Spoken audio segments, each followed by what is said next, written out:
Semoga yang subscribe dimudahkan jalannya menuju surga di hari akhir nanti. Dan yang like komen diberikan rezeki melimpah dari arah tak terduga. Suatu hari, saat kota Madinah sedang dalam suasana aman dan tenang, terlihat dari tepat ketinggian di pinggir kota, debu tebal yang mengepul ke udara. Debu itu semakin meninggi, bergumpal-gumpal hingga hampir menutupi angkasa. Angin yang bertiup menyebabkan gumpalan debu dari butiran pasir Sahara yang lembut dan terbang menghampiri pintu-pintu rumah di Madinah dan berhembus dengan kuatnya di jalan-jalan. Orang-orang menyangka ada badai yang menyapu dan menerbangkan pasir, tetapi kemudian dari balik tirai debu itu mereka mendengar terbesit kabar tentang kedatangan kafilah besar yang panjang. Tak lama kemudian 700 kendaraan yang syarat dengan muatannya memenuhi jalan-jalan dan mengguncang Madinah. Orang-orang saling memanggil dan mengajak sesamanya untuk menyaksikan keramaian ini serta turut bergembira atas kedatangan harta dan rezeki yang dibawa kafilah itu. Ummul Mukminin Aisyah ketika itu mendengar suara hiruk-pikuk kafilah yang bergerak maju, bertanya, "Apakah yang terjadi di kota Madinah?" Ada yang menjawab, "Kafilah Abdurrahman bin Auf baru datang dari Syam membawa barang-barang dagangannya." "Jadi kafilah itu yang telah menyebabkan semua guncangan ini?" tanya Ummul Mukminin. "Benar, wahai Ummul Mukminin. Jumlahnya 700 kendaraan." Ummul Mukminin menggeleng-gelengkan kepala. Pandangannya menerawang jauh seolah-olah sedang mengingat-ingat peristiwa yang pernah dilihat atau ucapan yang pernah didengarnya. Kemudian ia berkata, "Aku pernah mendengar Rasulullah bersabda, aku melihat Abdurrahman bin Auf masuk surga dengan merangkak." Abdurrahman bin Auf masuk surga dengan merangkak? Mengapa ia tidak memasukinya dengan melompat atau lari-lari kecil bersama angkatan pertama para sahabat Rasulullah? Sebagian sahabat menyampaikan cerita Aisyah kepadanya, maka ia pun teringat telah mendengarkan hadis dari Nabi lebih dari satu kali dan dengan redaksi yang berbeda-beda. Sebelum tali-tali pengikat perniagaannya dilepas, Abdurrahman melangkahkan kakinya ke rumah Aisyah lalu berkata kepadanya, "Engkau telah mengingatkanku suatu hadis yang tidak pernah kulupakan, maka saksikanlah bahwa kafilah ini dengan semua muatannya beserta kendaraan dan perlengkapannya aku persembahkan di jalan Allah." Seluruh muatan 700 kendaraan itu dibagi-bagikan sebagai perbuatan baik yang agung. Peristiwa yang satu ini saja sudah cukup untuk mengukir sebuah gambaran yang sempurna tentang kehidupan sahabat Rasulullah Abdurrahman bin Auf. Dialah saudagar sukses yang lebih sukses daripada kesuksesan yang pernah ada. Dia merupakan orang kaya dengan kekayaan yang melimpah ruah. Dia adalah seorang mukmin yang bijaksana yang tidak ingin bagian dari keuntungan agamanya hilang begitu saja dan tidak sudi kekayaannya membuat dirinya tertinggal dari kafilah iman dan pahala surga. Untuk itu, ia mendermakan harta kekayaannya dengan kemurahan hati dan kesadaran nurani. Sebelum saya melanjutkan kisahnya, dimohon kepada pemirsa untuk menonton video ini sampai selesai, serta mohon dukung channel ini supaya semakin berkembang dengan cara like serta berikan komen positifnya. Semoga dukungan pemirsa menjadi pahala dan dimudahkan segala urusan pemirsa di dunia dan akhirat. Bismillahirrohmanirrohim. Abdurrahman bin Auf adalah seorang dari 8 orang yang lebih awal masuk Islam. Abu Bakar datang kepadanya menyampaikan Islam, termasuk kepada Utsman bin Affan. Abdurrahman bin Auf telah memasuki Islam pada permulaan dakwah, yakni sebelum Rasulullah memasuki Darul Arqam dan menjadikannya sebagai tempat pertemuan dengan para sahabatnya yang beriman. Tidak ada persoalan yang tertutup bagi mereka dan tiada keraguan yang menjadi penghalang. Bahkan mereka segera bersama Abu Bakar As-Siddiq menemui Rasulullah untuk menyatakan baiat dan memikul bendera Islam. Sejak menganut Islam sampai berpulang ke rahmatullah dalam usia 75 tahun, ia selalu menjadi teladan yang cemerlang sebagai seorang mukmin yang besar.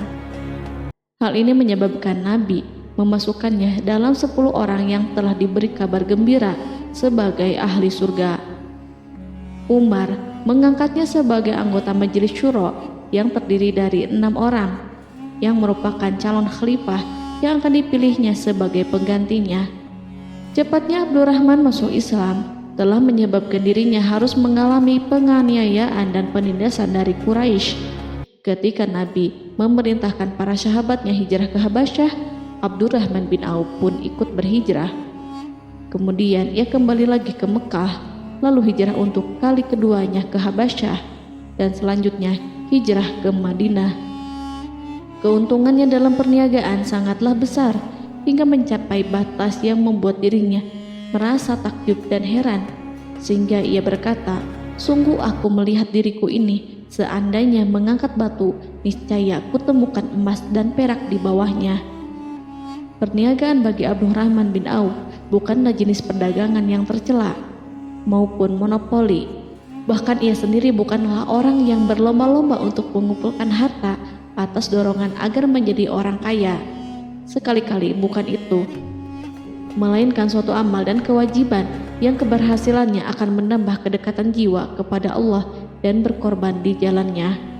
Abdurrahman bin Auf adalah seorang yang kuat emosi jiwanya, di mana ia menemukan kepuasan emosinya itu dalam amal yang mulia. Apabila ia tidak sedang sholat di masjid dan tidak sedang berjihad dalam peperangan, ia pasti sedang mengurus perniagaannya yang berkembang pesat.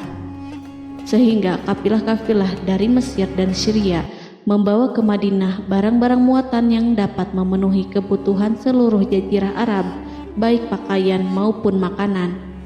Ia menunjukkan kepada kita bahwa seorang yang kuat emosi jiwanya adalah ketika kaum muslimin hijrah ke Madinah.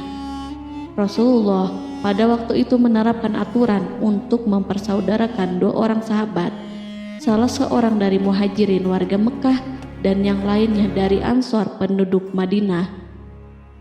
Persaudaraan ini berjalan dengan sempurna hingga membuat hati terpesona. Orang-orang Ansor yang merupakan penduduk asli Madinah membagi seluruh kekayaan miliknya menjadi 2 dengan saudaranya dari kalangan muhajirin. Bahkan istri pun direlakannya. Ketika itu Rasulullah mempersaudarakan antara Abdurrahman bin Auf dengan Sa'ad bin Rabi. Sa'ad bin Rabi berkata kepada Abdurrahman, "Saudaraku, aku adalah penduduk Madinah yang paling banyak harta. Silahkan pilih separuh hartaku dan ambillah. Aku juga mempunyai 2 istri. Perhatikanlah yang lebih menarik hatimu, dan aku akan menceraikannya sehingga engkau dapat memperistri dirinya." Abdurrahman bin Auf pun menjawab, "Semoga Allah memberkahi dirimu dalam istri dan hartamu. Tunjukkanlah kepadaku letak pasar." Abdurrahman pergi ke pasar. Ia berjual beli di sana dan mendapatkan keuntungan. Kehidupan Abdurrahman bin Auf di Madinah, baik semasa Rasulullah maupun sepeninggalnya beliau, selalu ditunaikannya dengan sempurna untuk memenuhi hak agama dan beramal di dunia. Perniagaannya sukses dan menguntungkan. Seperti diungkapkannya sendiri bahwa seandainya ia mengangkat batu dari tempatnya, pasti ia akan mendapatkan emas dan perak di bawahnya. Salah satu faktor yang membuat perniagaannya berhasil dan mendapatkan berkah adalah karena ia sangat selektif untuk berniaga yang halal dan benar-benar menjauhkan diri dari segala bentuk jual beli yang haram, bahkan yang syubhat sekalipun. Selain itu, faktor yang menambah kejayaan dan keberkahannya adalah labanya yang bukan untuk Abdurrahman sendiri, melainkan di dalamnya terdapat bagian Allah yang ia penuhi dengan baik. Ia menggunakan hartanya untuk memperkokoh hubungan kekeluargaan dan mengeratkan tali persaudaraan, serta menyediakan perlengkapan yang diperlukan untuk tentara Islam. Bila total perniagaan dan kekayaan yang lainnya ditambahkan keuntungan yang diperolehnya dihitung, Jumlah kekayaan Abdurrahman bin Auf itu dapat diperkirakan dengan memperhatikan jumlah yang dibelanjakannya di jalan Allah. Suatu hari, ia mendengar Rasulullah bersabda, "Wahai Ibnu Auf, engkau termasuk golongan orang kaya dan engkau akan masuk surga dengan merangkak. Karena itu, pinjamkanlah kekayaan itu kepada Allah agar Dia mempermudah langkahmu." Sejak ia mendengar nasihat Rasulullah ini dan menyediakan bagi Allah pinjaman yang baik, Allah justru semakin melipat gandakan kekayaannya hingga berlimpah ruah. Suatu hari, ia menjual tanah seharga 40.000 dinar.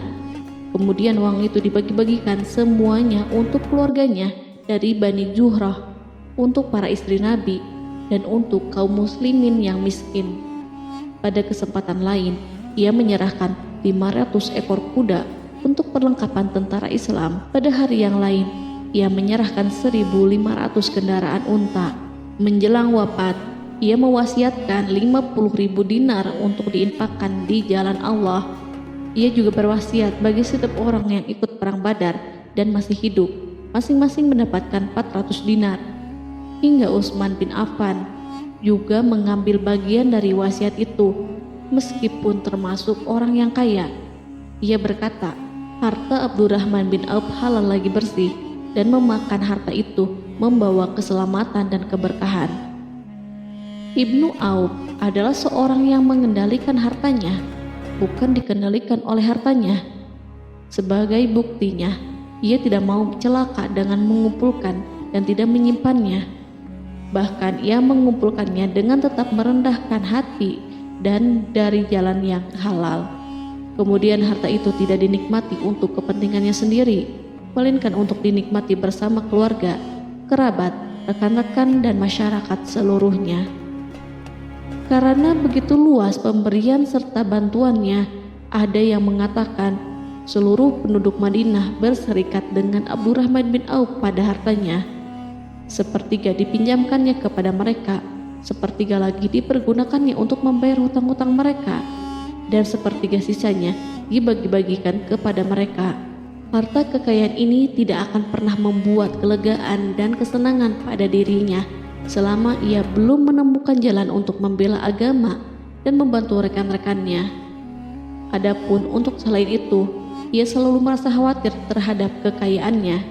Pada suatu hari, dihidangkan kepadanya makanan untuk berbuka karena waktu itu sedang berpuasa.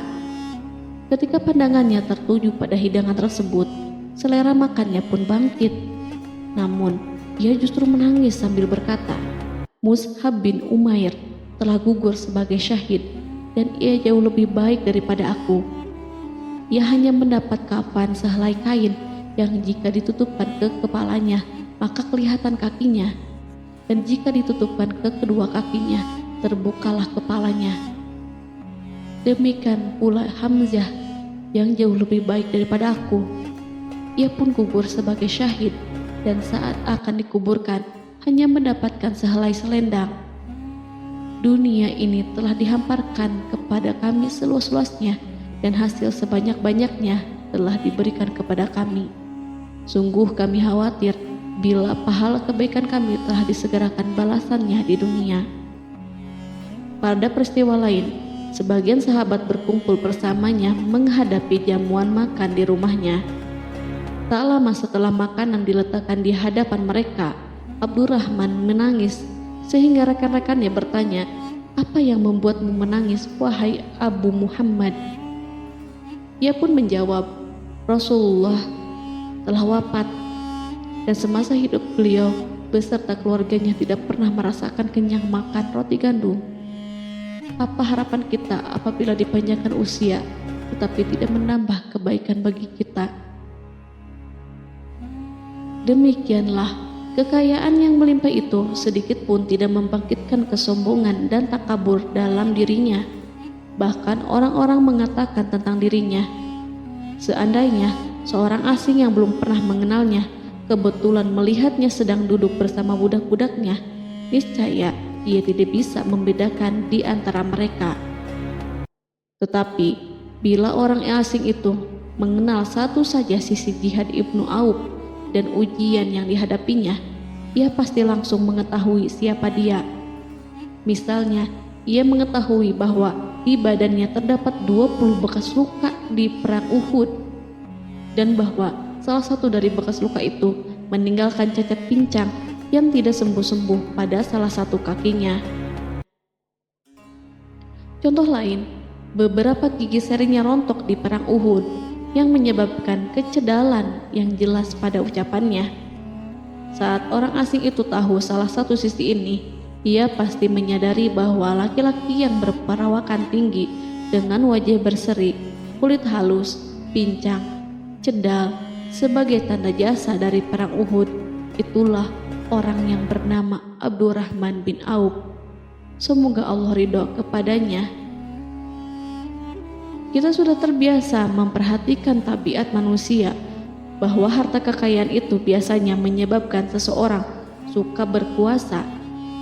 Artinya, orang-orang kaya selalu gandrung untuk memiliki pengaruh guna melindungi kekayaan mereka dan melipat gandakan pengaruh itu.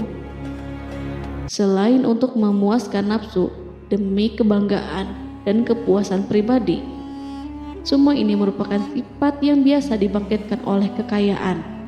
Tetapi bila kita melihat Abdurrahman bin Auf dengan segala kekayaannya yang melimpah, menemukan manusia ajaib yang sanggup menguasai watak dasar manusia dalam bidang ini dan melangkahinya ke puncak ketinggian yang istimewa.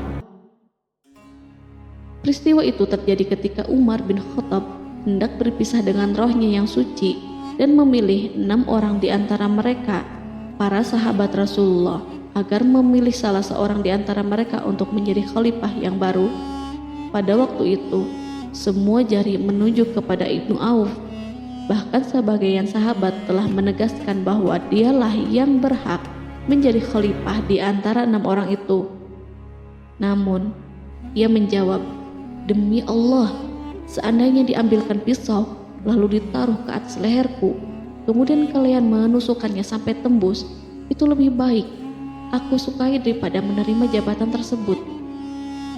Demikian, saat awal 6 orang terpilih itu mengadakan pertemuan untuk memilih salah seorang di antara mereka untuk menjadi khalifah yang akan menggantikan Al-Faruq, Umar bin Khattab, Abdurrahman telah menyatakan kepada mereka bahwa ia telah melepaskan haknya yang dilimpahkan Umar kepadanya sebagai salah seorang dari 6 calon yang akan dipilih menjadi khalifah. Dengan demikian, kewajiban mereka untuk melakukan pemilihan itu terbatas di antara mereka yang berlima saja. Sikat juhudnya terhadap jabatan dan pangkat ini dengan cepat telah menempatkan dirinya sebagai hakim di antara 5 orang tokoh terkemuka itu. Mereka menerima dengan senang hati agar Abdurrahman bin Auf menetapkan pilihan kepada khalifah itu terhadap salah seorang di antara mereka berlima.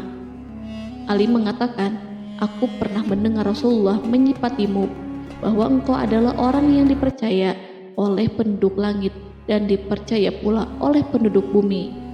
Ibnu Auf akhirnya memilih Utsman bin Affan untuk jabatan khalifah dan lainnya pun menyetujui pilihannya. Itulah hakikat seorang laki-laki yang kaya raya dalam Islam. Apakah Anda telah memperhatikan bagaimana Islam telah mengangkat dirinya jauh di atas kekayaan dengan segala godaan dan penyesatannya itu, dan bagaimana ia menempa kepribadiannya dengan sebaik-baiknya? Pada tahun 32 Hijriah, tubuhnya berpisah dengan roh.